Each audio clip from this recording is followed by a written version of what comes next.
જય માતાજી મિત્રો, હું છું Gayatri. Welcome back to my channel Gayatri family vlog. તો આજે હું બટેકાનું શાક બનાવવાની છું, જેના માટે મેં 5 બટેકા લીધા છે. એને બાફા મૂકી દઈશું આપણે. 1 ગ્લાસ પાણી નાખી દઉં એમાં, અને 2 સીટી આવે ત્યાં સુધી આપણે એને ચડવા દઈશું. તો મેં જો કુકરને કરી દીધો બંધ અને ગેસને કરી દીધો ચાલુ. તો ચાલો હવે 2 સીટી આવે ત્યાં સુધી આપણે રાહ જોઈએ. આપણી 2 સીટી આવી ગઈ અને મેં કરી દીધો ગેસને બંધ. હવે કુકરને આપણે ઠરવા દઈશું. અને આ એક બાજુ મેં મસાલો તૈયાર કરી લીધો છે, જેમાં મેં આદું, મરચાં, લસણ અને ટમેટું નાખ્યું છે. તો આ મેં બકડિયાને મૂકી દીધું છે ગેસ ઉપર, અને એમાં નાખ્યું છે મેં તેલ તમારા હિસાબ પ્રમાણે તમે નાખી શકો છો. એમાં પછી મેં તેલ ગરમ થાય એટલે રાઈ, જીરું અને થોડુંક 2-4 દાણા મેથીના. પછી આપણે એને તતડવા દેવું તેલમાં. પછી આપણે જે ગ્રેવી તૈયાર કરી છે તેને આમાં તેલમાં ઉમેરી દેવું, અને ઉમેરીને આપણે આમાં ચલાવશું. પછી આમાં કરી દઈશું સૂકો મસાલો, જેમાં સૂકા મસાલામાં હળદર,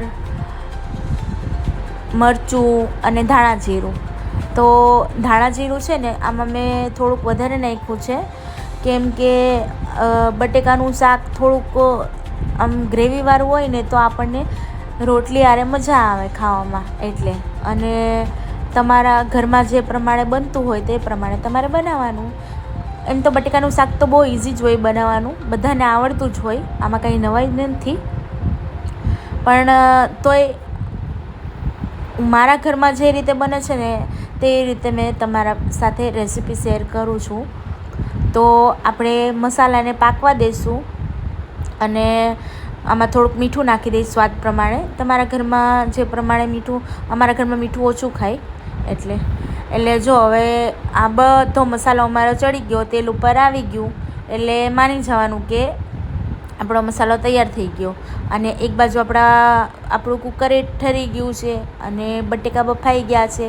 તો હું ચાકુ મારીને ચેક કરી લઉં છું કે બટેકા બફાણા કે નથી બફાણા. ચાલો બફાઈ ગયા આપણા બટેકા, રેડી.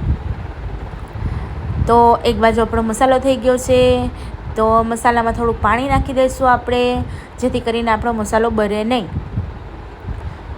અને મસાલો બરાબર આપણે ચલાવી દઈશું મસાલાને એકવાર ફરી, અને એને ફરી આપણે પાકવા દઈશું. જો પાછી ગ્રેવી તેલ ઉપર આવી ગયું એટલે એકદમ ગ્રેવી સરસ રીતે આપણી ચડી ગઈ. હવે એમાં બટેકા છે ને આપણે હાથેથી છૂંદીને નાખી દેવાનું.